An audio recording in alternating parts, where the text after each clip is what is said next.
उड़ान। तारीख थी 15 अक्टूबर 1995। आसमान का राजा कहा जाने वाला double decker luxury plane Pan Am flight 6 अपने 70 यात्रियों और 7 क्रू मेंबर्स के साथ हवाई से सैन फ्रांसिस्को के लिए उड़ान भर चुका था। लोग अपनी सीटों पर आराम से बैठे थे। कोई किताब पढ़ रहा था, कोई खिड़की से बाहर प्रशांत महासागर की नीली चादर को देख रहा था, तो कोई अपने आने वाले कल के सपने बुन रहा था। लेकिन अचानक प्लेन के शांत माहौल में एक चीख गूंजी। एक तो नहीं बल्कि 4 नकाबपोश लोग अपनी सीटों से उठे। उनके हाथ में हथियार थे। उन्होंने प्लेन को हाईजैक कर लिया था। यात्रियों की सांसें थम गईं। बच्चों का रोना और बड़ों की घबराहट से पूरा प्लेन गूंज उठा। ये खबर जैसे ही एटीसी तक पहुंची, धरती पर हड़कंप मच गया। रेस्क्यू मिशन की तैयारियां शुरू हो गईं। लेकिन इससे पहले कि कोई कुछ समझ पाता, ठीक 5 मिनट बाद पैन एम फ्लाइट 6 रडार से हमेशा के लिए गायब हो गई। इसके पीछे का कारण पहला तो हाईजैकर्स ने प्लेन का लोकेशन सिस्टम बंद कर दिया था, पर असली खतरा तो कुछ और ही था। एक ऐसा खतरा जिसे इंसान कंट्रोल नहीं कर सकता। प्लेन सीधा प्रशांत महासागर के सबसे बड़े और खतरनाक तूफान टाइफून के मुंह में जा चुका था। भयानक हवाएं प्लेन को किसी खिलौने की तरह उछाल रही थी। पायलट अपनी पूरी ताकत से प्लेन को बचाने की कोशिश कर रहा था, पर अगले 2 घंटे तक प्लेन का कंट्रोल प्रकृति के हाथों में था। और 2 घंटे के इस जानलेवा संघर्ष के बाद प्लेन का एक इंजन फेल हो गया और इसके थोड़ी देर बाद दूसरा इंजन भी फेल हो गया। प्लेन आग के गोले की तरह सीधा समुद्र की ओर गिरने लगा। प्लेन समुद्र की सतह से टकराने ही वाला था कि कुछ लोगों ने हिम्मत दिखाई और हाईजैकर्स को मार गिराया और टूटे हुए दरवाजे से ठंडे और अनजान समुद्र में छलांग लगा दी। प्लेन एक भयानक धमाके के साथ पानी में समा गया, लेकिन 60 लोग किसी तरह बच गए थे। उनके चारों तरफ मीलों तक सिर्फ और सिर्फ प्रशांत महासागर की डरावनी लहरें थी। किस्मत से जहां प्लेन क्रैश हुआ था, उससे बस 100 मीटर की दूरी पर एक चट्टान समुद्र से बाहर निकली हुई थी। सबने अपनी बची कुची ताकत लगाकर उस चट्टान पर पनाह ली। भीगे हुए, कांपते हुए, डरे हुए वे 60 लोग उस छोटी सी चट्टान पर एक दूसरे से लिपटे हुए थे। उनके पास ना तो कोई फोन था, ना कोई सिग्नल, ना कोई उम्मीद। प्लेन का मलबा भी गहरे पानी में डूब चुका था। तभी एक पैसेंजर को याद आया कि उसके बैग में एक दूरबीन थी जो किसी तरह उसके साथ बच गई थी। उसने कांपते हाथों से दूरबीन उठाई और चारों तरफ देखने लगा, और तभी उसे एक उम्मीद की किरण दिखी।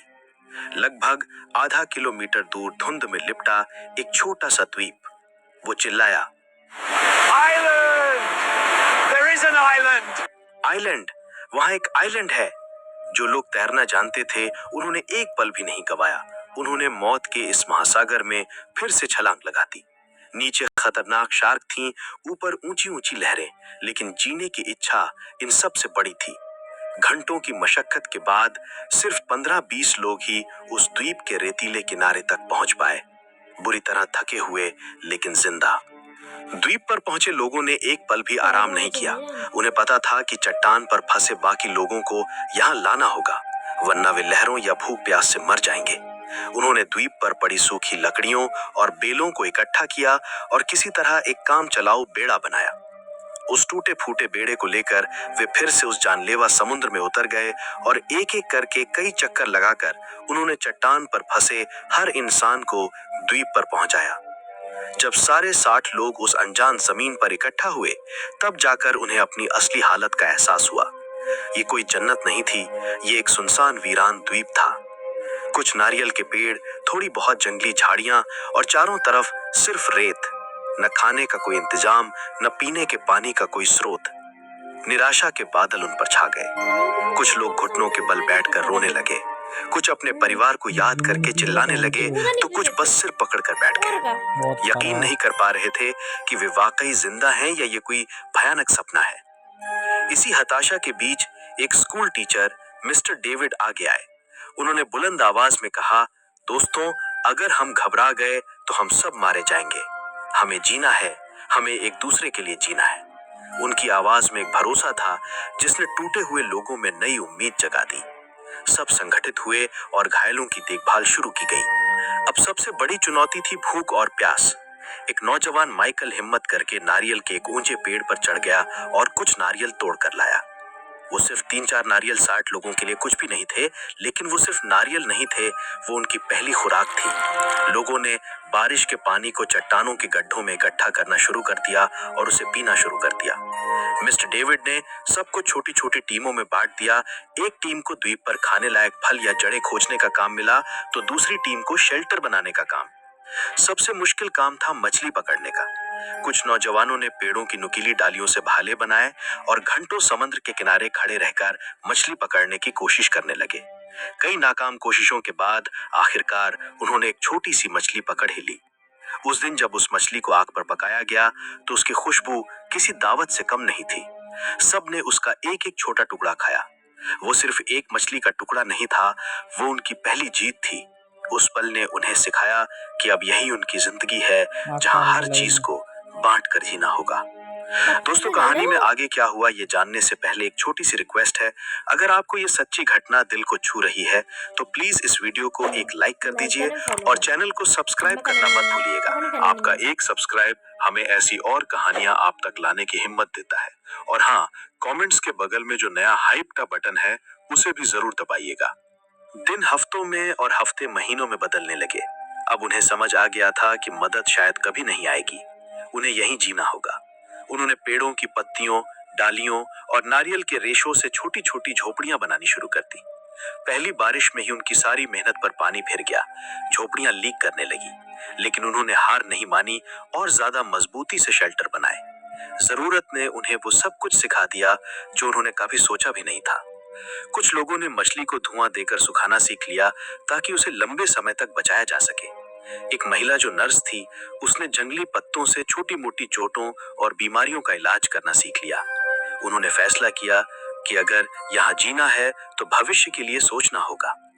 उन्होंने नारियल के बीजों को द्वीप के चारों तरफ बोना शुरू कर दिया, जंगली पौधों की कलमों को लगाना शुरू कर दिया।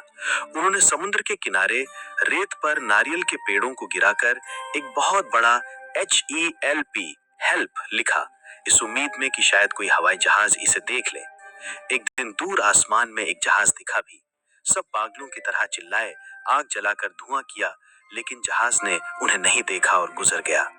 उस दिन कई लोगों की उम्मीद पूरी तरह से टूट गई। शुरुआती 2-3 महीने सबसे कठिन थे। अनजान द्वीप का माहौल, खाने की कमी और साफ पानी न होने की वजह से बीमारियां फैलने लगी। निराशा और अकेलेपन ने कई लोगों को मानसिक रूप से तोड़ दिया। एक एक करके 10 लोगों ने दम तोड़ दिया। हर मौत उनके लिए एक गहरा सदमा होती। वे अपने साथी को अपने हाथों से रेत में दफनाते और असहाय होकर रोते।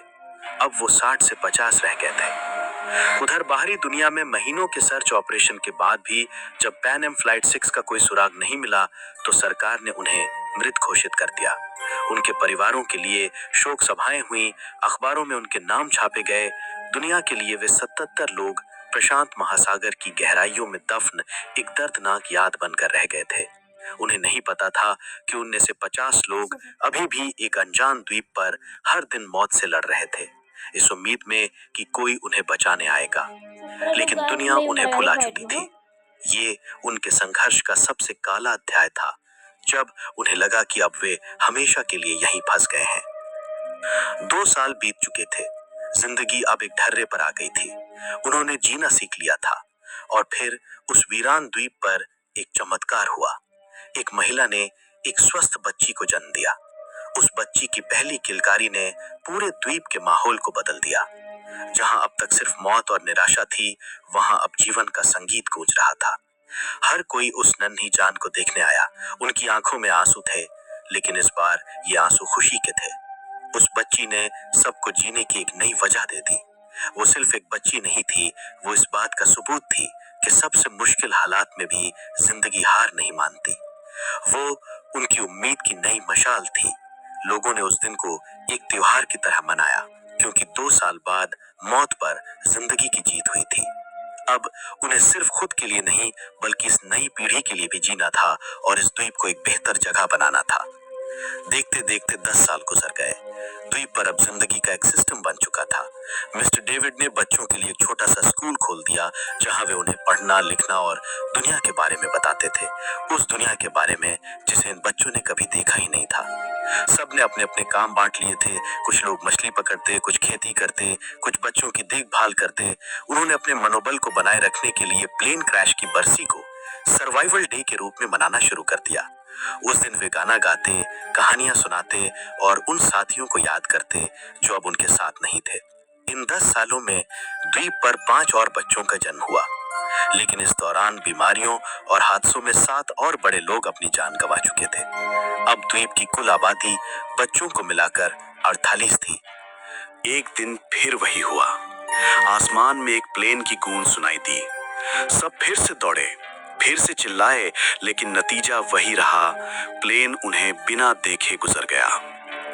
बार बार मिलती निराशा ने अब उन्हें तोड़ना बंद कर दिया था। शायद उन्होंने इसे ही अपनी किस्मत मान लिया था। पूरे 13 साल बीत चुके थे। जो बच्चे द्वीप पर पैदा हुए थे वे अब किशोर हो चुके थे। उनके लिए यही दुनिया थी, यही घर था। जो बड़े थे वे अब बूढ़े हो चले थे। उनके चेहरे पर संघर्ष की लकीरें साफ दिखती थीं। फिर एक सुबह एक ऐसी आवाज सुनाई दी जो उन्होंने 13 सालों में नहीं सुनी थी। एक बड़े जहाज के हॉर्न की आवाज। पहले तो उन्हें यकीन ही नहीं हुआ। उन्हें लगा ये भी उनका कोई वहम है। लेकिन जब आवाज दोबारा आई तो सब पागलों की तरह समंदर के किनारे की ओर भागे। उन्होंने अपनी पूरी ताकत से आग जलाई, चिल्लाए, हाथ हिलाए। उनकी आंखों में एक आखिरी उम्मीद की चमक थी। और इस बार चमत्कार हुआ। जहाज ने उन्हें देख लिया था। जहाज रुका और उनसे कुछ दूर लंगर डाल दिया। उस पल को शब्दों में बयां नहीं किया जा सकता। 48 लोग एक दूसरे को पकड़कर रो रहे थे, हंस रहे थे, चिल्ला रहे थे। 13 साल का लंबा भयानक इंतजार खत्म हो गया था। जब रेस्क्यू टीम नाव से द्वीप पर पहुंची तो उनकी आंखों में भी आंसू थे। वे उन लोगों को देख रहे थे जिन्हें दुनिया मरा हुआ मान चुकी थी। जब वे 48 लोग वापस शहर लौटे तो दुनिया हैरान रह गई। वे अब पहले जैसे इंसान नहीं थे। शहर की चकाचौंध, गाड़ियां, इमारतें, सब कुछ उन्हें अजीब लग रहा था। उनकी कहानी किसी को भी यकीन नहीं हो रही थी, जब तक कि एक सर्वाइवर की डायरी सामने नहीं आई। उस डायरी में 13 साल का हर एक दिन, हर एक संघर्ष, हर एक मौत और हर एक जन्म का हिसाब लिखा हुआ था। जब मीडिया ने उस डायरी के पन्नों को दुनिया के सामने रखा तो हर कोई रो पड़ा। ये इंसान के हौसले, हिम्मत और जीने की जिद की एक अविश्वसनीय दास्तान थी। इस सच्ची घटना पर बाद में एक किताब भी लिखी गई जिसका नाम था the lost survivors of flight 6, 13 years on the island. ये कहानी आज भी हमें ये सिखाती है कि उम्मीद की एक छोटी सी किरण भी सबसे घने अंधेरे को चीर सकती है और इंसान का हौसला हर मुश्किल से बड़ा होता है। दोस्तों, आपको इन 48 सर्वाइवर्स की ये दिल दहला देने वाली कहानी कैसी लगी? क्या आप कल्पना कर सकते हैं कि 13 साल एक वीरान द्वीप पर बिताना